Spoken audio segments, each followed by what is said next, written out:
Good evening everybody, कैसे हैं सब लोग।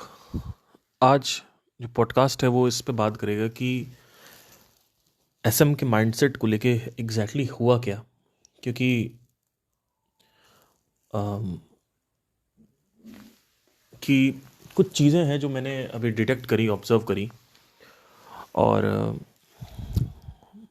क्यों ऐसा है कि वो ऐसे एकदम से, मतलब कई लोग नीचे आके कमेंट कर रहे थे कि मुझे खुद आभास हुआ है कि नॉट सिर्फ पॉडकास्ट में, अभी रिसेंट वीडियो में भी, कि मुझे खुद आभास हुआ है कि एसएम जो है वो चेंज हो गए हैं काफ़ी। और जब लोगों को ये आभास हुआ कि अम, अम, जब ये आभास हुआ लोगों को, क्योंकि लिटरली सच में वो चेंज हो गए हैं, तो मैंने सोचा कि अब लोगों को भी आभास हो रहा है तो मुझे भी शायद इसके बारे में, क्योंकि मैं अगर मुझे लगता है कि, मतलब मैं अगर ये बोलता कि मेरे को आभास हो रहा है, तो लोग कहते हैं नहीं नहीं, हमें तो नहीं हो रहा, आप ही को हो रहा है। तो अब इसके बारे में एक बड़ी अच्छी ऑब्जर्वेशन जो पिकअप करी मैंने, उसके ऊपर थोड़ा सा बात करेंगे। तो कुछ पॉडकास्ट पहले आपने देखा ही होगा कि मैंने आपसे कुछ बातें कही थी, कुछ एक सीख थी जो आपको सिखाई थी। वो थी ट्रैप ऑफ वैरायटी के बारे में। मैंने आपसे कहा था कि अगर आपका पति फ्रस्ट्रेटेड है, अगर आपकी पत्नी फ्रस्ट्रेटेड है, या अगर आप खुद फ्रस्ट्रेटेड हैं, तो आप ट्रैप ऑफ वैरायटी में ज़्यादा रहते हैं। अब ट्रैप ऑफ वैरायटी क्या होती है, मैं थोड़ा सा इसको समझा दूंगा, ज़्यादा नहीं समझाऊंगा, क्योंकि पुराना मैंने काफ़ी इसको डेप्थ में बात करी थी। ट्रैप ऑफ वैरायटी का मतलब होता है कि जब आप अंदर से सुखी नहीं है तो आप सेंसेस में वैरायटी ढूंढने लगते हैं। जैसे कि आदमी खाना खाता है तो अलग अलग प्रकार का खाना आदमी ज़्यादा खाना पसंद करता है। जैसे मैगी और ये मंचूरियन और ये चाइनीज़ भी, और ये अलग अलग क्विजीन्स ट्राई करने लगता है। और बाहर का फास्ट फूड जो फेमस होता है वो इसी वजह से होता है। चिकन, मटन, बीफ, ये सब आदमी इसीलिए खाता है क्योंकि उसको अलग अलग प्रकार की वैरायटियाँ चाहिए। लेकिन जो आदमी जब खुश हो जाता है, अब ये मेरे साथ भी हो चुका है, जैसे कि जब मैं पहले था, मेडिटेशन से पहले या साधना से पहले, मैं बहुत ज़्यादा यू नो वैरायटी में था। गेम्स खेलता था, अलग अलग मूवीज़ देखता था, क्लब्स जाता था। फिर जैसे ही मैं आंतरिक हुआ और साधना का जो किक है वो मिला मुझे, तो मैंने देखा कि मेरा जो सेंसरी विड्रॉल है, जिसको बोलते हैं अम, प्रत्याहार, वेदों के संस्कृत टर्म्स में, वो होने लगा। अब ये क्या होता है, मतलब देखिए, मैं इसको सिंपल समझाता हूँ। जैसे कि आप अगर बहुत फ्रस्ट्रेटेड है और आपका मन करता है कि ये तो मेरी वाइफ है या मेरा पति है, और इसके अलावा मुझे ऑफिस में एक लड़की पसंद आ रही है, मैं उसके साथ अफेयर कर लेता हूँ।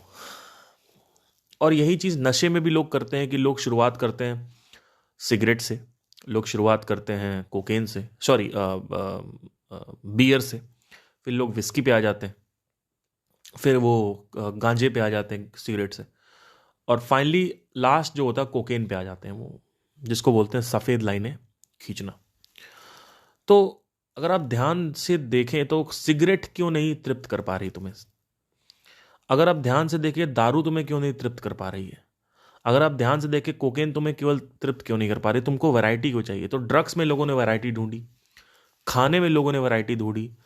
अब विवाह में लोग वैरायटी नहीं ढूंढ पा रहे, क्योंकि विवाह में प्रोहिबिटेड है, सोसाइटी से वर्जित है। लेकिन अब लोग वो भी कर रहे हैं। अभी रिसेंटली एक पाकिस्तानी लड़की से मेरी बात हो रही, तो उसने बताया भैया यहाँ पे पाकिस्तान में, क्योंकि उनका जो कल्चर है वो अलग तरीके से है, कि मर्द जो है वो तो चार औरत रख सकता है, लेकिन जो औरत है उसके अंदर पर्दा होता है, वो उसी को देखती, उसी के लिए केयर करती। तो यहाँ उसने बताया कि लोग यहाँ पे हॉस्टल में रहते हैं और सेक्सुअल एक्सप्लोरेशन करते हैं, क्योंकि वहाँ पे अलाउ नहीं है, लाइक जब तक शादी नहीं होती, विवाह नहीं होता, निकाह नहीं होता आपका, तब तक आप वहाँ पे अगर आपने कर लिया तो आपका बाप या आपका भाई बहुत बहुत मारेगा आपको। तो उसने ये सब मेरे बातें बताई। उसने कहा कि भैया यहाँ पे ना, क्योंकि लड़कियों को इतना ज़्यादा रोक टोक है, तो लड़कियाँ चुपके से हॉस्टल में रहती हैं, वहाँ पे जाके संबंध बना रही हैं। लड़के भी यही करते हैं, बिकॉज अलाउ है नहीं, और इसी वजह से। और यहाँ पे सब बहुत मामला ख़राब हो रखा है।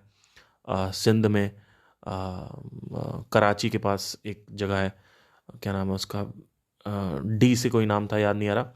तो उसने मेरे को ऐसा बताया, मैंने कहा, मैं तो काफ़ी सरप्राइज रहा। मैंने कहा अच्छा, ये वहाँ पे ऐसा हो रहा है कि इतना ज़्यादा, मतलब कि क्योंकि कल्चर वैसा है कि बहुत कुछ कंप्रेस किया जाता है सेक्सुअलिटी को, और वो जितना आप कंप्रेस करोगे उतना ही ज़्यादा वो और ज़्यादा आ, आ, फटेगा, क्योंकि सेक्सुअलिटी कभी कंप्रेस नहीं करी जाती। इसीलिए ओशो कहते हैं कि अगर कोई लड़का नंगी लड़की देखना चाहता है या नग्न लड़की देखना चाहता है तो उसको 16 साल में देख लेने दो, क्योंकि अगर वो नहीं देखेगा, पॉर्न नहीं देखेगा, या नहीं कर पाएगा कुछ जो करना चाहता है, तो उसके अंदर बहुत उत्पीड़न होगा कि अरे यार कैसा होता है, कैसा होता है। जैसे ही वो देख लेता है तो वो उससे आज़ाद हो जाता है कि अरे ऐसे ही तो होता है, सबका ऐसे ही होता है, एक ही जैसा होता है। तो इसको वैरायटी बोलते हैं, ट्रैप ऑफ वैरायटी। जब सेंसेस में आप वैरायटी ढूंढने लगते हो और बहुत ज़्यादा ढूंढने लगते हो, एक लिमिट होती है, वो क्रॉस हो जाती है, जब मतलब सही गलत की हदें ही क्रॉस हो जाती हैं, तब आप समझ जाओ कि अब आप कुछ गड़बड़ कर रहे हो। और यही ट्रैप ऑफ वैरायटी आप दूसरी कैटेगरी, दूसरी श्रेणी, यानी राजसिक भोगों में भी करते हो। यहां बिजनेस कर लिया, ये बिजनेस कर लिया, यहां पे वो कर लिया, वहां कर लिया, यहां कर लिया, लेकिन वहां पर भी अगर आप लिमिट क्रॉस करोगे तो वहां पे दिक्कत हो जाती है। अब आप अगर आप ध्यान से देखें, संदीप महेश्वरी जो हैं वो बहुत ही रैपिड तरीके से और बहुत ही पिछले कुछ महीनों में अलग अलग वैरायटियां लेके आए। पहले वो यूट्यूब पे सारे लोगों को बुलाया, गेस्टों को, फिर उन गेस्टों से बात करी, वो एक नई वैरायटी थी। फिर बिजनेस मास्टरी सीरीज, फिर पता नहीं क्या ये ब्रेनस्टॉर्मिंग, फिर बीच में एक और, फिर बीच में एक और, बीच में एक और, फिर ये बंद हो गया, ये चालू हो गया, वो बंद हो गया। अब उन्होंने स्कैम सीरीज चालू कर दी। अब वो अलग अलग उसमें रस ले रहे हैं। तो प्रॉब्लम क्या है संदीप जी के साथ, कि संदीप जी जो कर रहे थे उससे बोर हो चुके हैं। यानी जो क्वेश्चनिंग की बातें करना, साधना की बातें करना, स्पिरिचुअलिटी तो बंद ही कर दिया उन्होंने। ये सब बोर हो चुके, उसमें रस नहीं मिल रहा है, तो अब वो वैरायटी में चले गए हैं। मतलब उनको कुछ ऐसा करना है जो अभी तक नहीं किया है। मतलब मैं अपनी पत्नी के साथ रोज सेक्स कर रहा हूं, लेकिन अब मुझे अपनी पत्नी में मजा नहीं आ रहा, तो अब क्या करूंगा मैं कि पत्नी चेंज कर दूंगा, मतलब नई नई औरत के साथ गमन करूंगा, है ना, दमन करूंगा उसका मैं। तो वही चीज हुई कि इतना ज्यादा प्रॉब्लम हो रही, दिमाग में खराब हो रहा, दिमाग खराब हो रहा है। उसमें जो एग्जिस्टिंग में उसमें मजा नहीं आ रहा, क्वेश्चनिंग की बातें करने मजा नहीं आ रहा, ऑब्जर्वेशन की बातें करने मजा नहीं आ रहा है, साइंटिफिक बातें करने मजा नहीं आ रहा। चेंज करो, चेंज करो, चेंज करो, चेंज करो, चेंज करो, बूम, चेंज करो, चेंज करो, चेंज करो, चेंज करो, बूम। फिर कुछ ऐसा ही चेंज कर दो जो अभी तक कभी नहीं हुआ हो, जो अभी तक आज तक। तो ट्रैप ऑफ वैरायटी में बहुत बुरी तरीके से फंसे हुए हैं। ब्रेनस्टॉर्मिंग तक सही था, वहां पे बातें कंस्ट्रक्टिव हो रही थी, लेकिन अब कंस्ट्रक्टिज्म से वो डिस्ट्रक्टिव बातें करने लगे हैं। मतलब मुझे ये बता दो कि YouTube में आपने इतने सारे लोगों को बुलाया और उसके बाद उनके ऊपर काउंटर वीडियोस बनाए, तो बुलाया ही क्यों, जब आपको पहले से ही पता था कि यह आदमी सही काम नहीं कर रहा। विकास देवी कीर्ति पे आपने चैलेंज किया, अवध ओझा पे चैलेंज किया, मीनाती को चैलेंज किया, इसको चैलेंज किया, उसको चैलेंज किया, बिंद्रा को चैलेंज किया। आपने बुलाया ही क्यों? चलो ठीक है, बुला लिया, लेकिन वो पूरी की पूरी सीरीज, जो क्या काम था उस सीरीज का, क्या सीखने को मिला तुम लोग को उस सीरीज से? उस सीरीज में इतने सारे लोग आए, एक भी आदमी की ओरिजिन स्टोरी नहीं बताई, एक भी आदमी का बैकग्राउंड नहीं बताया। सीरीज चालू होती है पता नहीं कहां से, कोई फॉर्मेट नहीं है, कोई ए से जेड तक कोई लेबलिंग नहीं है, कुछ नहीं है। कोई एक एक मतलब एक होता है कि ऑडियंस देख रही है, अच्छा इनकी ओरिजिन स्टोरी क्या है, चलो ओरिजिन स्टोरी से ही सीख लें। आप बताओ, विवेक बिंद्रा से कहां पूछा गया कि आपकी ओरिजिन कैसी है, बिजनेस में कैसे आए आप? सतीश के कौशिक करके एक वीडियो लड़का आया था, वो बिहार का लड़का है, उससे आपने नहीं पूछा। आप तो, मैं ये नहीं कह रहा हूं कि पूछना चाहिए या नहीं पूछना चाहिए, मैं बस ये कह रहा हूं कि उस सीरीज की जरूरत क्या थी। वहां से चालू हुआ प्लेजर आना, सेशन को हल्का फुल्का रखें, कॉमेडी करें, फिर बीच में कॉमेडी वाले वीडियो आने लगे। जब मैं जा रहा था तो उस वक्त कॉमेडी चलने लगा। मतलब लास्ट जो उनका था ब्रेनस्टॉर्मिंग था, सेशन था, उसके बाद उनका जो वैरायटी आने लगी। तो अब हम इससे पूरे के पूरे प्रोसेस से सीखें क्या? मैं उसी लिए पॉडकास्ट को किया हूं। देखिए,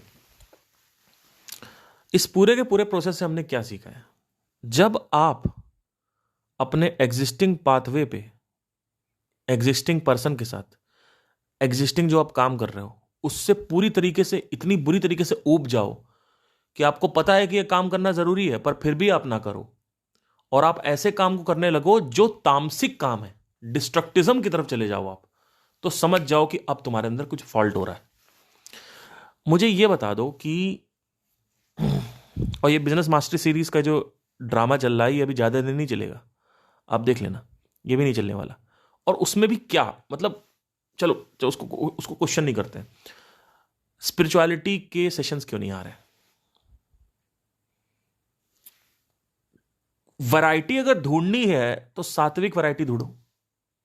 मैं यहां पे ट्रैप ऑफ वैरायटी अभी आपको बता रहा हूं।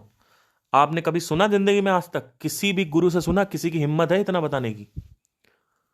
किसी की बताने की हिम्मत नहीं है। कोई बता पाएगा? नहीं, हम तो पेड़ पौधों को बचा रहे हैं, हम तो मांस मदिरा रुकवा रहे हैं, हम तो ये रुकवा रहे हैं वो रुकवा रहे हैं। रुकवा पाओ? India India is the biggest beef exporter. गाय बेचने में इंडिया सबसे नंबर 1 पे है, पता है आपको ये चीज? रुकवाओ, तुम उठाओ आवाज। उठ रही है? कोई कर रहा कुछ? तुम्हारे गुस्सा करने से, दंगे करवाने से क्या ये चीजें रुक जाएंगी? अरे वो छोड़ो, लोगों को वैरायटी चाहिए, लोगों को खुद खाना है, उनकी जबान काट दोगे? क्या करोगे? चिकन चिकन बंद करवा दोगे? बंद करवा के देखो एक बार चिकन, तुम देखो क्या होता है। दारू बंद करवा दोगे? देखो क्या होता है। सिगरेट बंद करवा दोगे? बंद करवा के देखो तुम्हारे गुस्सा करने से क्या होता है। मांस मदिरा रुकवा दिया तो उससे क्या होता है? उससे कोई फर्क पड़ा? अरे तुम क्या हो? तुम सोशल वर्कर हो, तुम रिलेशनशिप कोच हो, तुम ब्रेकअप कोच हो, तुम क्या हो? तुम मैरिज काउंसलर हो? तुम्हारा समझ नहीं आता मुझे तुम हो कौन, कर क्या रहे हो तुम? और जो लोग मेरे से आके बोलते हैं कि अरे वो प्रशांत तो ये आवाजें उठा रहे हैं। अरे आवाजें उठा रहे हैं लेकिन गुस्से करके आवाजें हो रहा है तो उनका क्रोध जरूरी है? अरे तुम्हारे क्रोध से होगा क्या? क्रोध करने से क्या होता है? क्रोध, इतना क्रोध ऑलरेडी इस दुनिया में है, वो क्रोध कम है क्या? आप और चिल्ला चिल्ला के बोल रहे ये नहीं होना चाहिए, ये गलत है, वो गलत है, ये गलत है। अरे गलत सही क्या बता रहे हो? लोग तो खाते हैं, उनको पता नहीं क्या गलत है? वो तो ऑलरेडी खा रहे हैं गलत है, उनको पता नहीं है क्या? नहीं होना चाहिए, ये नहीं होना चाहिए, ये नहीं होना चाहिए, वो नहीं होना चाहिए, ये नहीं होना चाहिए। एक वो सदगुरु है, उन्होंने पैसा लिया, पेड़ लगाया, सेफ सॉइल, मिट्टी बचाई, रिवर बेड के बारे में बात करी। अरे वो कुछ कर तो रहे हैं, आप तो सिर्फ आवाज ही उठा रहे हो। आप क्या कर रहे हो? और आप एज आध्यात्मिक गुरु, आत्मज्ञान की बात ही नहीं हो रही। किसकी बात हो रही? मुझे बताओ, एक चीज की बात हो रही, कौन बात कर रहा है? सब के सब सिर्फ और सिर्फ सबके ऊपर ग्रीड सवार है और कुछ नहीं। बोल दिया व्हाइट नॉइज है, बोल दिया ये है वो है, वहां पे उनके फॉलोअर आके मेरे से लड़ रहे हैं, व्हाइट नॉइज है। अबे घोंचू, व्हाइट नॉइज क्या होता पता है आपको? व्हाइट नॉइज की डेफिनेशन क्या होती है? जब एक रेडियो आप चला देते हो और उसमें अगर कोई चैनल ना लगाओ तो आवाज आती, ये व्हाइट नॉइज होती है। ब्रेन में ये आवाजें आ रही हैं क्या आपके अंदर? ऐसी आवाजें आ सकती हैं, और अगर आती भी हैं तो -20 के नीचे होनी चाहिए। न्यूरॉन नॉइज यानी न्यूरल इंपल्सेस की नॉइजेस नहीं होती हैं। गूगल पे जाके रिसर्च करो, वहां पे कोरा पे पढ़ेंगे बैठ के। अबे कोरा पे क्यों पढ़ रहे हो? कोरा पे तो लौंडे बातें करते हैं, रिसर्च बेस्ड की बातें करो ना। चैट जीपीटी से जाके पूछो, वो सही बात बताता है आपको कि भाई व्हाइट नॉइज है कि नहीं है। फिर वो एक ऑब्जेक्शन उनका खत्म किया तो कहते टेनाइटस है, फिर वो खत्म किया तो कह रहे हैं कि आपको कुछ नहीं पता। अरे टॉपिक क्यों चेंज कर रहे हो तुम बताओ। अब तुम ये बोलो, अपने घुटने टेको मेरे सामने कि भाई तुम्हारे पास जवाब नहीं बचा है, टॉपिक मत चेंज करो, क्योंकि टॉपिक ऐसा घुमा देंगे तुम्हारी जिंदगी भर औकात नहीं है उनके बराबर पहुंचने की। अरे मेरे को पहुंचना ही नहीं, मेरी अपनी अलग टेरिटरी है, मुझे पहुंचना ही नहीं है। मैं क्यों पहुंचूंगा? ऐसा काम क्यों करूंगा? एक एक तर्कों का वितर्क दे सकता हूं, हजार हजार वीडियो बना सकता हूं, अभी बैठे बैठे बोल नहीं पाएगा कोई कुछ भी। ठीक है, एक एक तर्कों का वितर्क देख लो, मैं बोलता नहीं हूं क्योंकि मुझे पता है कोई फायदा नहीं बोलने का। ठीक है, तो इतनी सारी चीजें हुई, ये बढ़ बढ़ बढ़। इससे पहले भी इन्होंने वीडियो किया, मैंने एक वीडियो किया तो उसमें भी जब मैंने इतना सब कुछ बता दिया, कृष्णमूर्ति बोल रहे हैं साउंड ऑफ साइलेंस के बारे में, ओशो ने बात करी साउंड ऑफ साइलेंस के बारे में, सबने बात करी अनहद के बारे में, इतनी अनहद के बारे में बातें हुई। उसके बाद नीचे पता है क्या कमेंट आ रहा है? मन का वहम है, मन का वहम है। अरे कहां से प्रमाणित है ये? कहां से तुम प्रमाण लेके आओ मन का वहम है? तुमने कभी ट्राई किया? यहीं पे बात आती है प्रत्यक्ष प्रमाण की। अब यहां पे आती है लर्निंग प्रत्यक्ष प्रमाण की। आप किसी को भी सिर्फ बातों से नहीं बता सकते हो कि क्या सत्य है क्या असत्य है, उसको खुद प्रत्यक्ष करना पड़ेगा।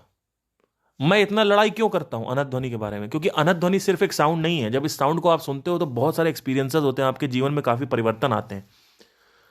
आपका मन जो है वो शांत होता है, वो रस जो है आत्मरस है उसका रिलीज, वो उसका आगमन होता है आपके आपके ब्रेन में।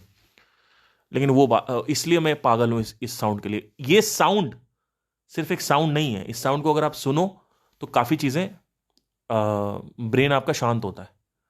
और जब ब्रेन शांत होता है तभी तुम किसी चीज को, किसी प्रॉब्लम का सोल्यूशन निकल पाओगे।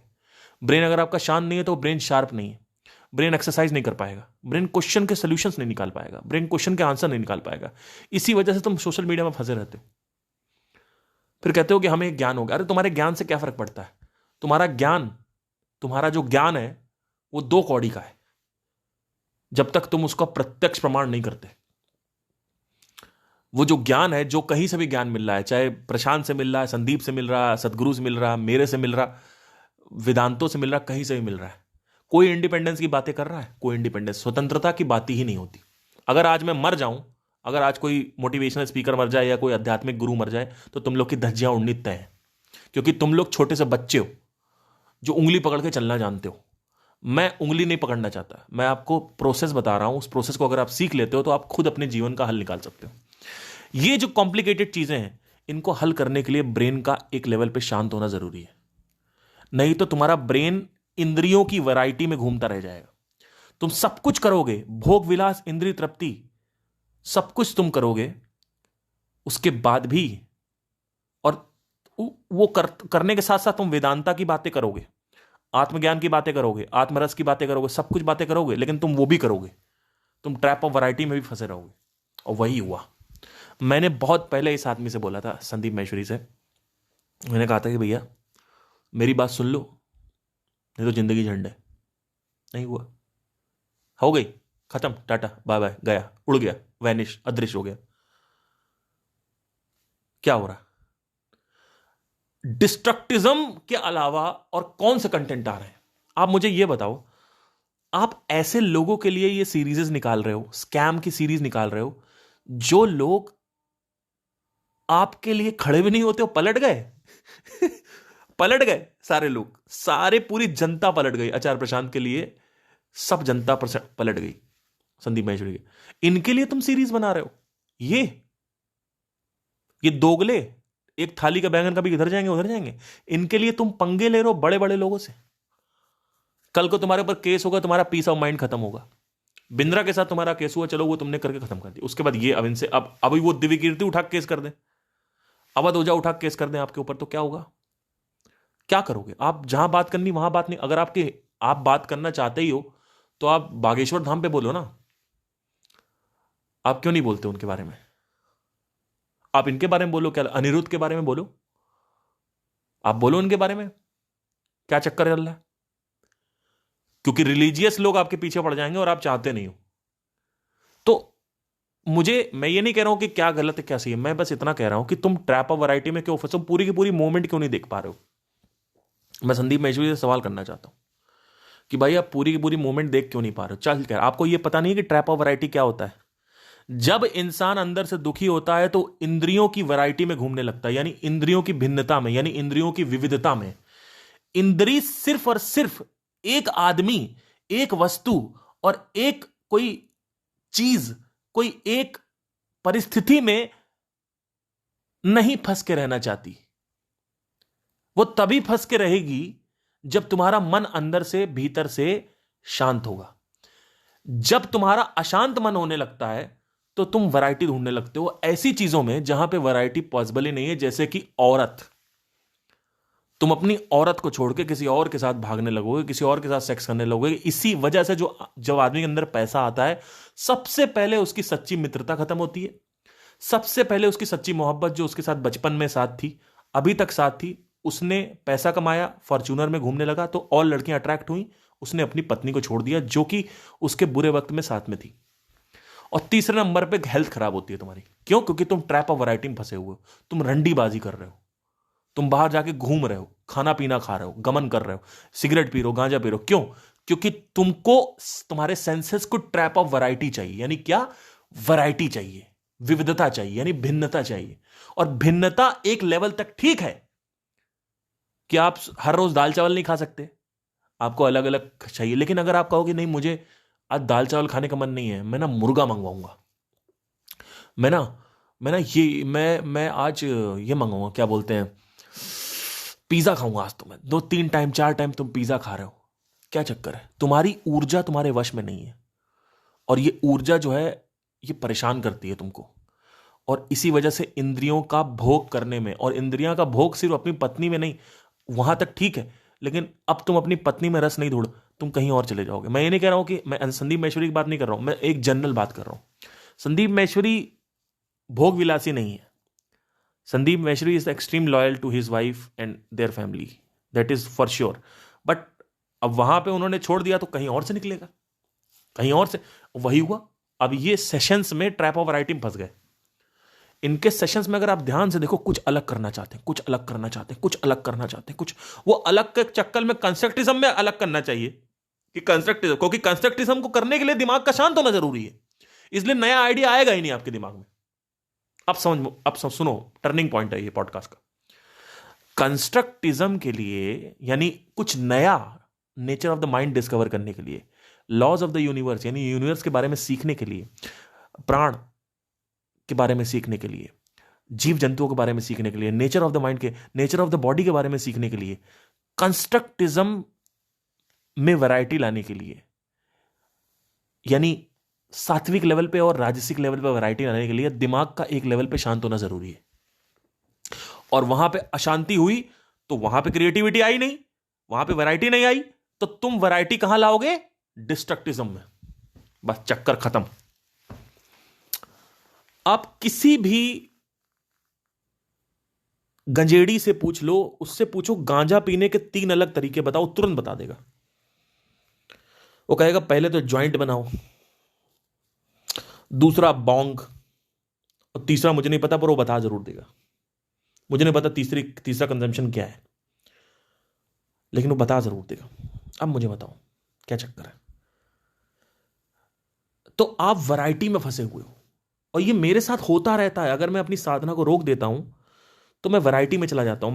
मैं देखता हूं कि मेरे सेंसेस को अलग अलग टाइप की डिफरेंशिएटिंग प्लेजर्स चाहिए, और वही चीज सेशंस के थ्रू हो रही। इसीलिए स्पिरिचुअलिटी का सबसे पहले साथ छूटा।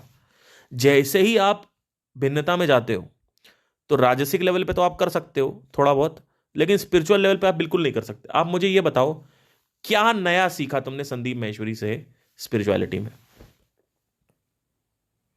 कथा उपनिषद, हिंसिंग मिंग, इन सब में वही एक ही बात, घूम फिर के वही, वो लहर है, लहर का ये है, मैं भी लहर हूं, मैं ही पानी हूं, वही लहर और पानी, लहर और पानी। अरे ठीक है, वहां तक ठीक है। नेचर ऑफ द माइंड के बारे में नया क्या सीखा? मुझे ये बता दो। ट्रैप ऑफ वैरायटी, कितनी खूबसूरत चीज मैंने डिस्कवर करी अभी कुछ दिनों पहले। कितनी सुंदर चीज है, कितनी अच्छी और रोचक चीज है ट्रैप ऑफ वैरायटी। आप देखो, आप कभी भी ऑब्जर्व करो ध्यान से अपने बॉडी में या कहीं पर भी, जो आदमी जितना ज्यादा वैरायटी चाहता है सेंसेस में, इंद्रिय विषयों में, सेंसरी ऑब्जेक्ट्स में, उतना ही ज्यादा वो अंदर से परेशान होता है। आदमी नशा इसलिए नहीं करता है क्योंकि वो खुश है, वो नशा इसलिए करता है क्योंकि वो बेबस है। वो नशा इसलिए करता है क्योंकि वो अंदर से, उसका मन, उसको सब मिल गया है पर सब कुछ नहीं मिला है। ये काम धंधा, पैसा कमाना, तुम्हारी प्रसिद्धियां, पद प्रतिष्ठा, सम्मान, यश, ये सब 1 से 4% के बीच में है। लाइफ का 1 से 4% का हिस्सा है।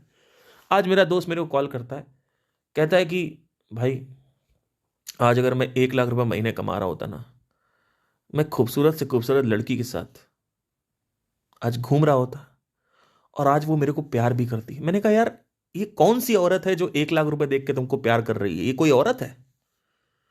ये तो वही औरत है जो तुमको लात मार देगी जैसे तुम्हारे पास पैसा खत्म होगा। तो इनको कौन समझाए? इनके अंदर माया बसी हुई है। माया का मतलब ये होता है जब किसी, वही मैंने आपसे एक डिस्कवरी और भी मैंने आपसे बात करी थी। मैंने आपसे कहा था मिडिल क्लास व्यक्ति, यानी जो मध्य आर्थिक स्थिति का व्यक्ति है, जिसकी मध्य स्थिति है, मिडिल क्लास आदमी है, वो व्यक्ति पूरी जिंदगी इंद्रिय तृप्ति और भोग विलास में ही बिता देता है। क्यों? क्योंकि उसके बड़े बड़े जो डिजायर्स हैं वो पूरे ही नहीं हुए कभी। और जब डिजायर्स पूरे नहीं हुए तो वो उनसे निकलेगा कैसे? क्योंकि डिजायर्स को पूरे करने के लिए डिजायर्स का एक्सप्रेस होना जरूरी है। यही मेरे दोस्त के साथ भी हुआ। वो कह रहा है आज वो 20,000 28,000 रुपये कमाता है, तो मेरे से कह रहा है यार 1 लाख रुपए अगर मैं कमाऊं ना तो आज मेरे पास सब होता है यार, आज मेरे पास बहुत सुंदर लड़की होती, ये होता वो होता वो होता। मैंने कहा अब इसका ये निकालूं कैसे? नहीं निकाल सकते आप कुछ भी कर लो नहीं निकाल पाओगे। क्यों? क्योंकि जिस आदमी को कोई नहीं समझा सकता उसको वक्त समझाता है, उसको समय समझाता है। हर कोई शब्दों से नहीं समझ सकता। बहुत हार्डली कोई इंटेलिजेंट आदमी होता है जो समझ पाता है कि हाँ भाई सब। तो चक्कर वही है, चक्कर वही है उसके साथ। मेरा जो दोस्त है उसका चक्कर वही है। उसको जब तक 1 लाख नहीं कमाएगा, और वही मिडिल क्लास के साथ यही, मिडिल क्लास आदमी 1 लाख के ऊपर कभी कमा ही नहीं पाता। तुम्हारे सपने हैं 10 लाख के, कमाना तुमको 1 लाख है। अब पूरी जिंदगी तुम कार नहीं ले पाओगे, लेकिन मरते रहोगे लास्ट तक। तो जब तक तुम एक फॉर्च्यूनर ले नहीं सकते, जब तक तुम एक रेंज रोवर ले नहीं पा रहे हो, जब तक तुम एक रोल्स रॉयस ले नहीं पा रहे हो, अरे भैया तुम कैसे बाहर आओगे कार से? तुम प्रॉपर्टी खरीद नहीं पा रहे हो, पूरी जिंदगी तुम्हारी उसी में निकल जाएगी। तो ये प्रश्न कैसे उठेगा? ये प्रश्न उठेगा ही नहीं कि मैं कौन हूं। ये कब उठेगा? तो मिडिल क्लास आदमी तो सबसे ज्यादा सफर कर रहा है। अमीरों को तो फिर भी समझाया जा सकता है। इसीलिए अष्टावक्र ने राजा जनक को बुलाया था, क्योंकि राजा जनक सुनने के लिए तैयार थे। राजा जनक के पास हीरे, अशर्वियां, औरतें, सब कुछ थी। उनके पास क्या नहीं था? सारे भोग विलास, इंद्रिय तृप्ति के सारे इंद्रिय विषय थे उनके पास। क्या नहीं था उनके पास? सब कुछ था। तो अष्टावक्र जी ने सभा में क्यों नहीं बुलाया किसी को? प्रजा में बुला लेते, अरे सैनिक को बुला लेते। क्यों नहीं बुलाया? क्यों राजा जनक के ऊपर बाण फेंका गया? और राजा जनक के अंदर खुद क्यूरियोसिटी आई थी कि यह आदमी 8 तरीके से अपंग है और यह ऐसा क्या बताना चाहता है। तो अष्टावक्र गीता ने कहा अष्टावक्र जी ने कहा कि तुम मेरे जंगल में आना। फिर वो गए, फिर वहां बैठे रहे उन्हीं के पास। कहा कि अब भूल जाओ, अब मैं पढ़ा रहा हूं। क्यों? क्योंकि वो रेडी था आदमी। लेकिन मिडिल, अपर मिडिल और हायर मिडिल क्लास जिंदगी भर रेडी नहीं हो पाएगा, क्योंकि वो जिंदगी भर फॉर्च्यूनर नहीं कमा सकता, जिंदगी भर वो रेंज रोवर नहीं ले पाएगा। तो अब सवाल आता है मैं कैसे? मैं भी तो मिडिल क्लास से हूं। मैं कैसे, मेरे अंदर कैसे आया?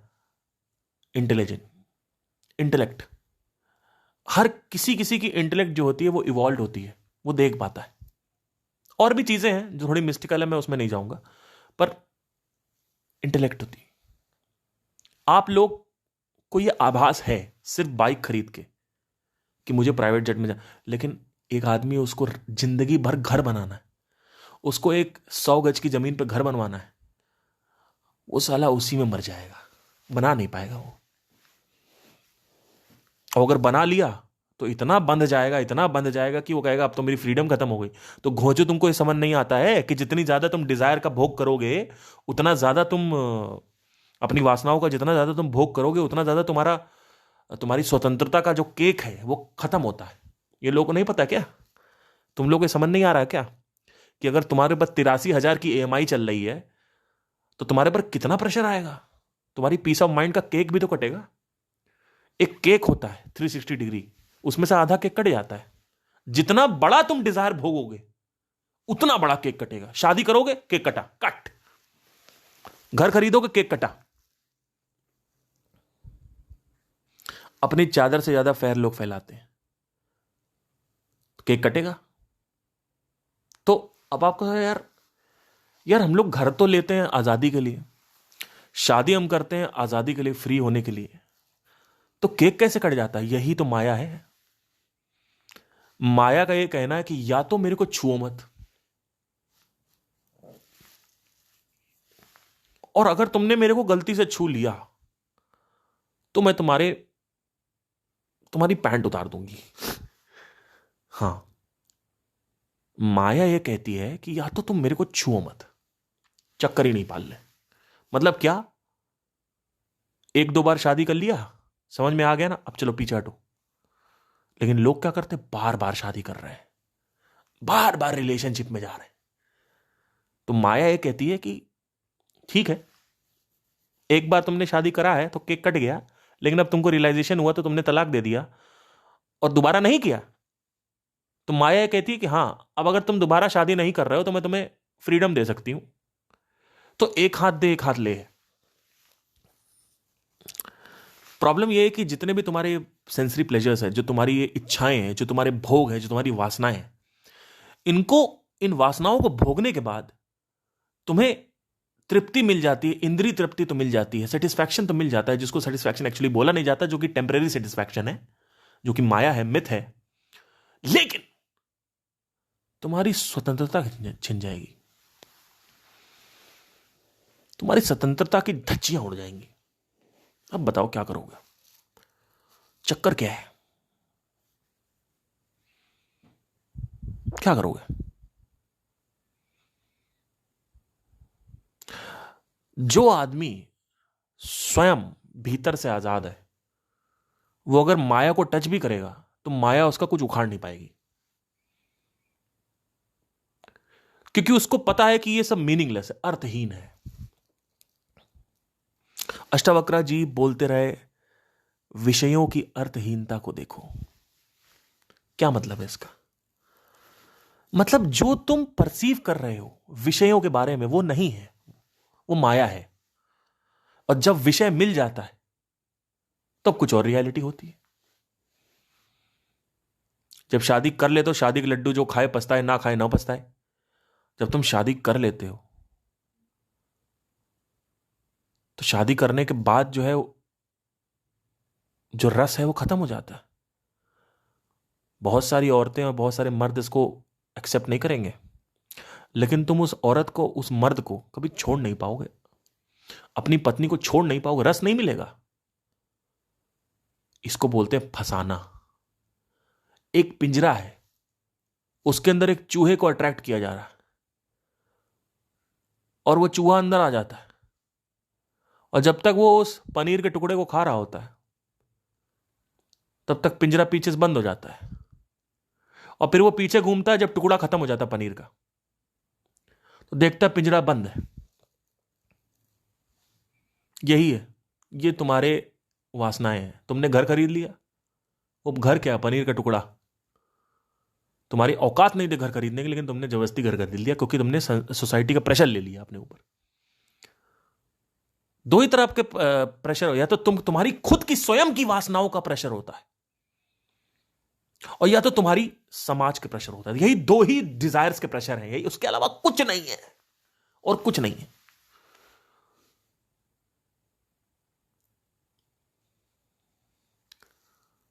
एक घर ले लो दिल्ली, मेरे घर से कॉल आता रहता है, बेटा एक घर ले लेना दिल्ली में, घर ले लेना। मैंने कहा नहीं लेंगे। खैर, तुम मेरे घर में बोलते हैं कि पता नहीं कैसा मैंने कुजात लड़का पैदा कर दिया है कि कोई जिम्मेदारी नहीं। मैंने कहा मैं जिंदगी भर फेलियर रहूं ना, उसके बाद भी मेरे को कोई फर्क नहीं पड़ेगा, क्योंकि तुम सब मेरे को वो सुख मिल के नहीं दे सकते जितना मैं आंखें बंद करके ले सकता हूं। अब बताओ चक्कर क्या है?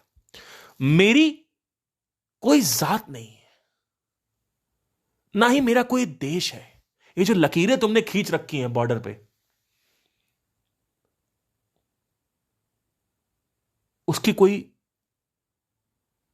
अस्तित्व, उसका अस्तित्व मेरे जीवन में नहीं है। मेरे लिए सारी मिट्टियां सेम है, चाहे पाकिस्तान की मिट्टी उठाऊं, चाहे इंडिया की मिट्टी उठाऊं। मेरा कोई मां बाप नहीं है ही नहीं। ये सब मिथ्या है और तुम सब मिथ्याचारी हो। इसको बोलते हैं परिस्वतंत्रता। इससे ऊपर कोई स्वतंत्रता ही नहीं। इसको बोलते हैं आजादी, वास्तविक आजादी। वास्तविक स्वतंत्रता पता है क्या है? तुम्हारा कोई है ही नहीं, और तुम सबके हो। मतलब तुम्हारा एक मां बाप नहीं है, ये सब तुम्हारे मां बाप और भाई बहन है, जितने भी लोग हैं। मतलब तुम, कोई मरा उससे कोई तुम्हें फर्क नहीं पड़ेगा, कोई जिया उससे तुम्हें कोई फर्क नहीं पड़ेगा, चक्कर ही नहीं पालने। क्यों? क्योंकि वास्तविक अस्तित्वता क्या है, वास्तविक एग्जिस्टेंस क्या है, कुछ और है। वही तो बताया जा रहा है अपने वेदों में। और वो जब घुस जाता है तुम्हारे दिमाग में और डीप सबकॉन्शियस की गहराइयों में, अंधकार में घुस जाता है, तब वहां से जो प्रकाश पैदा होता है, उस प्रकाश की कोई मूल्यता नहीं। क्या मेरे ऊपर प्रेशर नहीं है? बहुत प्रेशर है। क्या मैं प्रेशर लेता नहीं हूं? बहुत लेता हूं। लेकिन डीप जब मेरे पास प्रॉब्लम बढ़ जाती है ना मेरे जीवन में, ये हो गया, वो भी हो गया, ये भी हो गया, वो भी हो गया, वो भी हो गया, ये भी हो गया, वो भी हो गया, वो भी हो गया, तो मैं क्या करता हूं? मैं लेट गो कर देता हूं। खत्म। कोई चक्कर ही नहीं पालने, चाहिए ही नहीं। अंदर से एक आवाज आती है, मुझे कुछ नहीं चाहिए, बस छूट गया सब। जैसे ही आपके अंदर से आया मुझे कुछ चाहिए ही नहीं, छूट गया। अब वो कैसे आएगा? इस लेवल तक आप कैसे पहुंचोगे? जब आपको समझ में आएगा कि इस दुनिया की सच्चाई क्या है, वो नहीं जो दिख रहा है, वो कुछ और है जो दिखा नहीं आज तक। तुम्हारी अस्तित्व, तुम्हारी वास्तविकता क्या है, तुम्हारा अस्तित्व क्या है, तुम कौन हो, तुम्हारी मूल्यता क्या है? क्या तुम छोटे से एक प्राणी हो या फिर तुम कुछ और हो? फिर जब धीरे धीरे सब छूटने लगेगा, फिर एक पॉइंट आता है वैराग्य का, जो अति वैराग्य है। वहां पे आपको जीने की इच्छा खत्म हो जाएगी आपकी। यह आखिरी पॉइंट होता है कि शरीर छूट रहा होगा, उसके 10 साल 20 साल पहले आप शरीर छोड़ चुके होगे। मतलब क्या? माइंड में आप पहले ही मर चुके हो। इनफैक्ट आज भी मैं मरा हुआ हूं। इसको वास्तविक मृत्यु बोलते हैं। मृत्यु शरीर की नहीं करनी है, तुम्हारी ग्रसित मान्यताओं की करनी है, तुम्हारी वासनाओं की मृत्यु करनी है, तुम्हारी इच्छाओं की मृत्यु करनी है। और जब तुम ये छोड़ देते हो, क्योंकि जो भी तुम चाह रहे हो उसमें कोई प्लेजर तो है नहीं, उसमें कोई सुकून तो वैसे भी नहीं है। जब आपको ये समझ में आ जाता है, फिर आप दूसरा क्वेश्चन पूछते हो कि अब सुकून कहां है, फिर आप वो ढूंढते हो, आपको वो भी मिल जाता है। फिर तीसरा आता है, अब क्या करें? अब क्या करोगे? कुछ नहीं, कुछ है ही नहीं करने के लिए। फिर मृत्यु धीरे धीरे अंदर आने लगती है। धीरे धीरे मृत्यु का आगमन होने लगता है तुम्हारे शरीर के अंदर, तुम्हारे मन के अंदर। धीरे धीरे मृत्यु घुसने लगती, धीरे धीरे चीजें मरने लगेंगी अपने आप। एक एक पहले छोटी छोटी चीजें मरेंगी, फिर थोड़ी मध्य अवस्था की चीजें मरेंगी, फिर थोड़ा ऊंची अवस्था की चीजें मरेंगी, फिर आखिरी में जो पॉइंट होता है शरीर, शरीर छोड़ने का मन करेगा कि ये क्या चक्कर है, हटाओ इसको। वो आखिरी पॉइंट होता है। तो कुछ करने का मन ही नहीं करेगा। इसको अति वैराग्य बोलते हैं। अब मैं नहीं कह रहा हूं कि मतलब इसका, अब जब ये सब चीजें लोग सुनते हैं, स्पेशली 16 साल का लड़का जब सुनेगा, तो भाई उसने कुछ किया है नहीं, ठीक है? भोगना तुमको सब कुछ है और तुमको स्पिरिचुअलिटी भी करनी है, तो ऐसा नहीं हो सकता ना। तो अब क्या करें? संत बन जाए? बिल्कुल गलत। चीजों को नियंत्रित करो। घर खरीदना है, जब मेरी औकात होगी, जब मेरा मन करेगा, तब मैं घर खरीदूंगा। तुम होते कौन हो मेरे को बताने लगे? समाज को बोल रहा हूं। खत्म। जब मुझे लगेगा तब मैं घर खरीदूंगा, जब मुझे लगेगा मैं घर छोड़ दूंगा, जब मुझे लगेगा कार खरीदूंगा, जब मुझे लगेगा कार तोड़ दूंगा मैं। खत्म। मुझे लगना चाहिए। और मुझे कार की कोई मूल्यता नहीं, मुझे प्रॉपर्टी की कोई मूल्यता नहीं है, मुझे किसी की कोई मूल्यता नहीं है। मैंने मेरा बच्चा पैदा, अरे तुम्हारा बच्चा कैसे? वो शरीर का बच्चा है। तुम हो कहां? तुम तो हो ही नहीं कहीं पे। तुम्हारा अस्तित्व है ही नहीं भैया। तुम जो अपने आप को समझते हो वो कुछ नहीं हो तुम। शरीर में चेंजेस होते जा रहे हैं। आज वही पार्थ है, जब मैं उठता था तो मेरी एनर्जी सुबह सुबह रहती थी मेंटेन्ड। आज मैं सुबह उठता हूं तो मैं देख रहा हूं कि मेरा शरीर जो है वो कसरत के बिना सही से काम नहीं करता। जो भी ये देख रहा था वो तो वही है, वो तो वही वही पार्थ है जो 18 साल की उम्र में आधार कार्ड बनवाना चाहता था, जो चाहता था कि उस आधार कार्ड को यूज करके वो अपना प्राइवेट सिम ले ले, कि मेरा अब 18 साल का हो जाऊंगा, मैं डीएल बनने वाला है। वो वही पार्थ है जो नीचे लड़की जो थी घर के नीचे, उसको रिझाने के लिए कोशिश कर रहा था। वो तो वही पार्थ है। मैं तो वही हूं। सब कुछ बदल गया। 13 साल 14 साल हो गए, आज भी मैं वही हूं। लेकिन जब मैं देखता हूं आईने में या मैं महसूस करता हूं शरीर की कमियों को, तो मुझे लगता है ये क्या हो रहा है। मैं तो बदल ही नहीं रहा हूं, मैं तो वही हूं। ये चक्कर चल क्या रहा है, इसका मतलब मेरे पास टाइम नहीं है, इसका मतलब अभी बुढ़ापा आ जाएगा और मैं वही रहूंगा। एक बार मैं अपने मामा के पास गया, मैंने कहा मामा आप 55 60 61 साल के हो गए हो यार, ये बताओ। तो मैं अपने मामा से ऐसी बातें करता रहता हूँ क्योंकि थोड़े से वो ना, थोड़ा सा उनका बात कर लेते हैं, वो बाकी घर वाले तो बात ही नहीं करते। तो कहते कुछ, मैंने उनसे प्रश्न किया, मैंने कहा मामा ये बताइए आप 61 साल के होगा, आपको लगा टाइम निकला? कहते कुछ नहीं लगा। कहते ऐसा लगता अभी कल ही की बात है, कल मेरी शादी हुई थी। मतलब इतना स्पष्ट नहीं बताया उन्हें, पर उनकी बातों का एक इनडायरेक्टली आपको मैं सारांश दे रहा हूं। उन्होंने कहा नहीं ऐसा कुछ पता नहीं चलता है, ऐसा कुछ मतलब ऐसा लग नहीं रहा, मतलब लगता नहीं है। तो वो बता नहीं पा रहे थे, लेकिन क्योंकि उनकी क्लैरिटी उतनी अच्छी नहीं, पर मैं उनका सारांश ये बता, उन्होंने कहा कि मुझे कुछ फील नहीं हो रहा है। अब बताओ, अभी यही खत्म हो जाएगा और यही प्राण का ढांचा बचा रहेगा, फिर एक और नाटक चालू हो जाएगा, एक और शरीर आ जाएगा।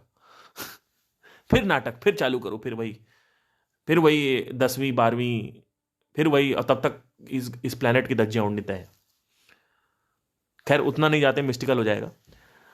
बट इतना तो तुम जानते हो, इतना तो तुम्हें आभास होता है ना, जैसे मुझे आभास होता है कि टाइम नहीं चल रहा है।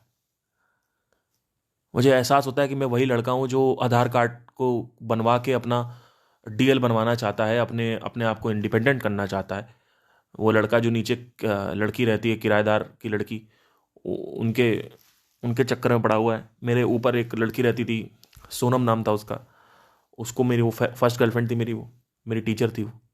मैं तो वही हूँ आज भी मुझे याद है कि मैं फ़ोन करने के लिए उतावला रहता था, मुझे फ़ोन खरीदना था कि मैं उससे बात कर सकूं। मैं वही हूं। और पता नहीं क्या हुआ, 2008 से 2024 हो गया। आज कितने साल हो गए? 16 साल हो गए। मैं वही हूं। वो न्यूयॉर्क आई थी, मैं दिल्ली में था उस वक्त। कैटरीना कैफ थी उसमें, मूवी। नील नितिन मुकेश था, के का गाना था उसमें, मैं उसमें था। वही लड़का मैं बैठ के वो थिएटर देख रहा हूं। आज खत्म, कोई चक्कर ही नहीं है। क्या हो गया? मैं वही लड़का हूं जो मुंबई की बसों में धक्के खा रहा था। वही वही वही सेम स्टेट है मेरी अभी इस वक्त। लेकिन आप देखोगे तो आपके लिए सब बदल चुका है, सब बदल चुका है। कुछ चीजें हैं जो मैं नहीं बदलने देता, जैसे मेरा एनर्जी लेवल। अभी मैं हाफ टी शर्ट पहन के नीचे घूम रहा था, तो लोग कह रहे हैं आप हाफ टी शर्ट पहन के नीचे कैसे घूम रहे हो? मैंने कहा गर्मी लग रही। खत्म। फिर मैं अभी ऋषिकेश गया, वहां पे रिजॉर्ट के जो मालिक थे वो आके मेरे से बोलने लगे, कहते आप ऐसे कैसे बैठे हुए? मैंने कहा गर्मी लग रही, क्या करें। मेरे दोस्त देखो कह रहे भाई आश्चर्यचकित है, ये क्या हो गया। मैंने कहा ऐसा नहीं है कि हर समय ऐसा रहता है, कभी कभी बीच बीच में ऐसी स्टेट्स आती हैं। और अभी मैं चाहूं तो बर्फ में चला जाऊं, 3 महीने साधना करनी है मुझे, सिर्फ नंगा बर्फ में चला जाऊंगा ऊपर पहाड़ियों पे। मुझे पता है वो स्टेट आ सकती है, मैं कभी पहुंचाता नहीं हूं अपने शरीर को उस स्टेट पे। मुझे पता है कि अब मुझे समझ में आता है, जब मैं वो वीडियो देखता हूं तब मुझे समझ में आता है, अरे यार ये क्या है। ये आदमी चड्डी पहन के कुत्ते के साथ हिमालयों की पहाड़ियों पर नंगा घूम रहा है। चक्कर के, अब मुझे समझ में आता है क्या चक्कर है। टेम्परेचर सबसे पहले नियंत्रित होता है, सबसे पहली चीज जो है टेम्परेचर। एनीवे मैं उसमें, खैर, तो ये जो ट्रैप ऑफ वैरायटी है ये तब तक हावी रहेगी जब तक आपके मन में सुकून नहीं है। और मन का सुकून ज्ञान से नहीं आता। तुम्हारे वेदों का ज्ञान, तुम्हारे आज के जमानों के गुरुओं का ज्ञान कुछ नहीं दे पाएगा। और जो लोग कहते हैं कि मेडिटेशन वगैरह कुछ नहीं करनी, कुछ नहीं होता, ये नहीं होता, वो नहीं होता, मैं उन घोंचुओं से सवाल पूछना चाहता हूं। आज से 10,000 साल पहले धरती को भूगोल बोल दिया, कहां से बोला? नंबर 1।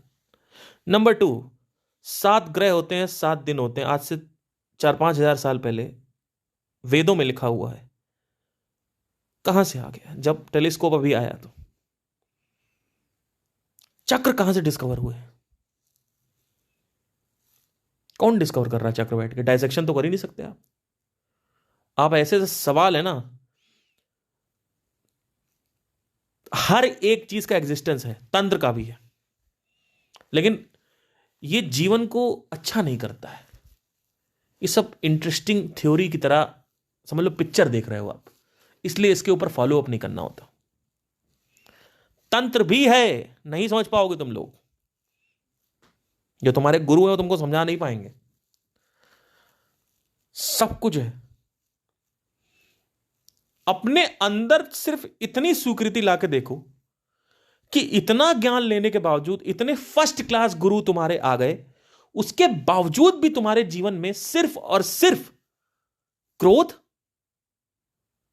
और दुख है, अपार दुख है। उस दुख का निवारण क्यों नहीं कर पा रहे हो तुम? अरे मांस मदिरा खाना छोड़ दिया, वो दूसरी चीज है, वो तो कोई भी छोड़ सकता है। प्रण लेना है, संकल्प लेना है। हमने मांस मदिरा खाना छोड़ दिया, अरे वातावरण खराब हो रहा, अरे अपने अंदर का वातावरण देखा तुमने? पोल्यूशन हो रहा है, बैठे बैठे बस यूट्यूब पे कमेंट ही तो कर रहे हो, और क्या कर रहे हो? पोल्यूशन हो रहा है, या तो पोल्यूशन के लिए कुछ करो, या तो अंदर का पोल्यूशन सही करो। ये जो ट्रिगर हो जाते हैं जरा जरा सी चीजों में, ये जो, मैं उनसे सवाल पूछना चाहता हूं कि यही तुम्हारे गुरु ने सिखाया तुमको कि जरा सी बात में ट्रिगर हो जाओ? अरे मैं किसी बॉलीवुड सेलिब्रिटी के साथ बात करूंगा ना, वो भी एटलीस्ट सुनेगा, 3-4 मिनट तो सुनेगा मेरे को पहले, फिर कहेगा ये आदमी पागल है। तुम लोग तो मेरा मुंह खुलते ही बोल दे तो पागल है। पागल तो मुझे बनना ही है आखिरी में। आध्यात्मिक आदमी किसी को समझ नहीं आता। अभी मैं अपने घर में, अगर मेरे मेरे घर वाले ये सब बातें सुन ले, कहीं ये क्या हो गया, इसको पागल हो गया है क्या? मेरे दोस्त मेरे को बोलते हैं इसकी तीसरी आंख खुल चुकी है। तो पागल ही है भैया, क्योंकि जो दिख रहा है आप कह रहे हो वो होता नहीं है, और जो नहीं दिखता आप कह रहे हो वो होता है। तो आदमी ये पूछेगा कि तुम कह रहे हो ये दिख नहीं रहा, ये सामने सामने मेरे सामने कोई खड़ा है कह रहा दिख नहीं रहा, हाँ नहीं दिख रहा, अरे खुद मानेंगे नहीं। तो चक्कर वही है, लोग इंद्रियों में जीते हैं, वो नहीं मान सकते। और आप कह रहे हो कुछ ऐसी चीज एग्जिस्ट करती है जो दिखती भी नहीं है, तब तो वो और नहीं मानेंगे, तब पक्का आपके ऊपर लेबल लगा देंगे कि तुम बेवकूफ हो। तो आज तक मैंने ऐसे कोई फॉलोअर्स कभी नहीं देखे, ना मैंने सदगुरु के फॉलोअर्स ऐसे देखे, ना मैंने संदीप के फॉलोअर्स ऐसे देखे कि मुंह खुला नहीं और अटैक चालू, cut cut cut cut cut cut cut cut cut cut cut cut cut. तुम्हारे एक एक तर्कों का मैं हजार हजार वीडियोस बना के सरदर्द नहीं करना चाहता। नहीं तो मैं सच बताऊं, तुम और तुम्हारा जहां से भी तुमने सीखा है, जो तुम्हारे गुरु है कोई भी है, सबका मैं बैठ के तर्क दे सकता हूं, बट विषय मत चेंज करना। बस विषय चेंज नहीं होगा। उसी sound of silence white noise है ना, तो अब साउंड ऑफ साइलेंस पे ही रहना। ये मत कहना कि मैं बेवकूफ हूं, मेरे अंदर अकल नहीं है, या मैं किसी की बराबरी नहीं कर पाऊंगा। मेरे ऊपर बात मत करना। मैं बस ये कह रहा हूं कि sound of silence white noise है ना, तुमने ये बोला, अब मैं अपना काउंटर दूंगा, और रहना तुम साउंड ऑफ साइलेंस पे ही। लेकिन तुम लोग विषय चेंज कर देते हो। एक आदमी नीचे आया बोलता है इनका एक म्यूजिक चैनल था, अब इन्होंने ये करना चालू कर दिया, अब उन्होंने वो करना चालू कर दिया। मैंने कहा यार टॉपिक पे रहो, टॉपिक चेंज मत करो। लेकिन क्या करें, कई लोगों ने मेरे को बोला कि आप सर इनके चक्करों में पढ़े। सही बात है, क्यों पढ़ना है। एनीवे चलिए, तो ट्रैप ऑफ वैरायटी जो है, सारांश के लिए आपको बोलना चाहूंगा कि ट्रैप ऑफ वैरायटी जो है